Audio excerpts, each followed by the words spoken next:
Hi, I'm Isabella Yedo, Hi, and I'm Amanda Torres Mirabal. and today we're going to be talking about personal finance. We're going to be talking about budgeting, taxes, and stocks and investing. To begin, personal finance is defined as the management of money and financial decisions for a person or a family, including budgeting, investments, and retirement planning. Personal finance is important because it will enable you to understand the importance of planning for future. So, one of the most important things about personal finance is budgeting itself. Budgeting is a spending plan based on the income and expenses of a certain person that estimates how much money you'll make and spend over a certain period of time. So, budgeting is important because it ensures you that you will always have enough money for the things you need. A budget also reveals areas where you're spending too much money, so you can refocus most of that on your important goods and goals rather than stuff that's not essential. So that takes us to our next topic in budgeting, which is the 50-30-20 rule. Many sources recommend saving 20% of your income every month. According to the popular 50-30-20 rule, you should reserve 50% of your budget for essentials like rent and food, 30% for discretionary spending, and at least 20% for savings. Now we're going to move on to how COVID affects our personal budgeting, especially since it's such a current event.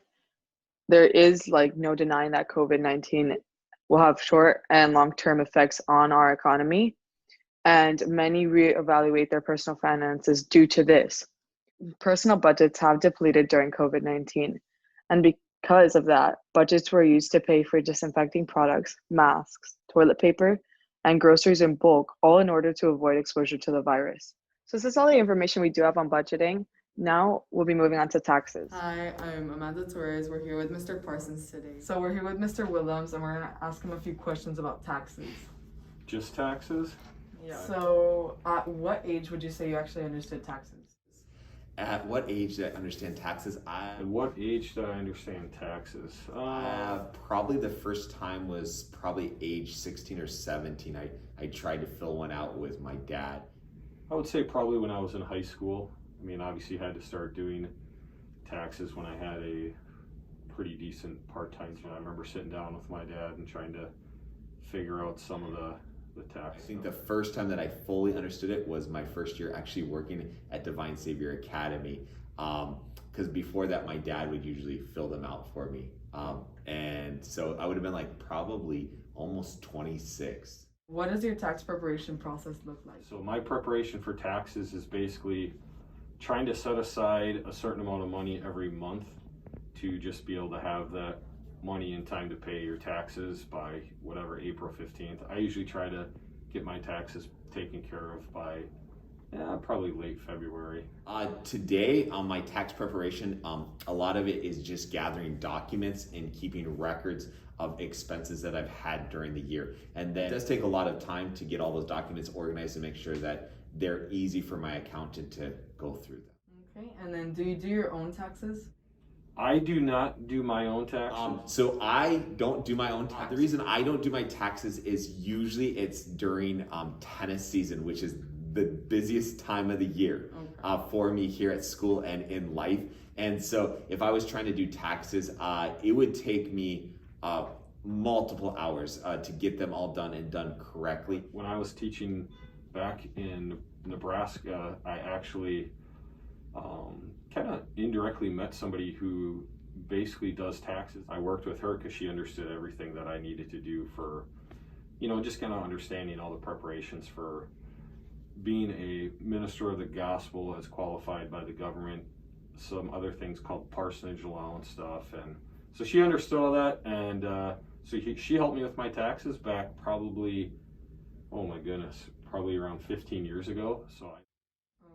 And then how is the tax process different in Florida than in Nebraska? Well, like I said, there's no state income tax here in Florida, so that's nice. There's a few states like that. Texas, I know, is another one.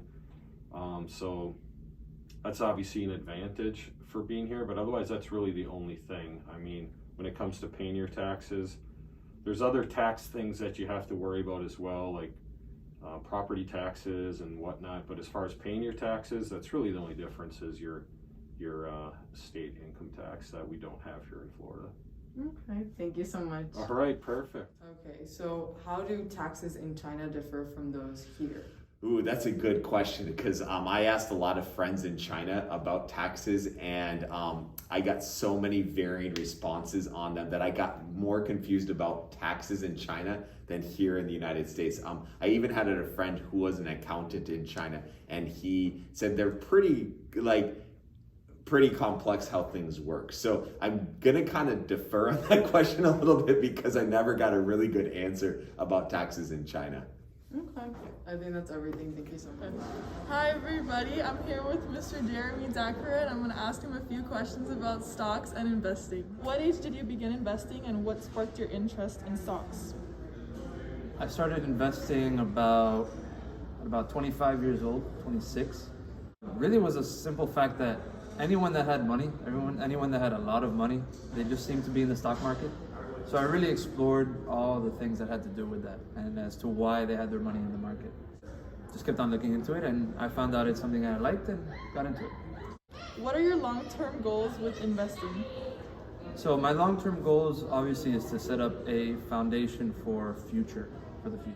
I'm always looking towards the future for retirement, paying for possibly a house with money growing over time. I'm also thinking about one day when I have kids, how am I going to pay for their education? It's not just about money or anything like that. It's to fund some sort of project in the future. And I'm just thinking all about family. What advice would you offer young adults that are just beginning to join the investing world? Stay away from penny stocks. Have the long term, stay away from penny stocks, and start off with one stock. Start off small and just watch it before you start putting more into it. You could recommend one stock for a beginner. What would it be and why? I would say any stock that has been around for a while and that you use. I would say Microsoft is a good option.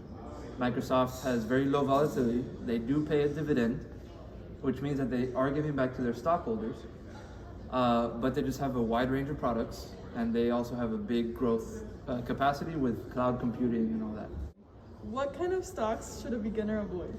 So I said before penny stocks, but I would also say any stocks that are way too hyped up, where you see it everywhere. Well, what goes up must come down. And it eventually comes down and it comes down hard, just as quick as it goes back up. So anyone that does day trading or anything like that with certain stocks, people that are day traders, they know what they're doing. They get in, they get out quick. But I would say those penny stocks we should try to avoid.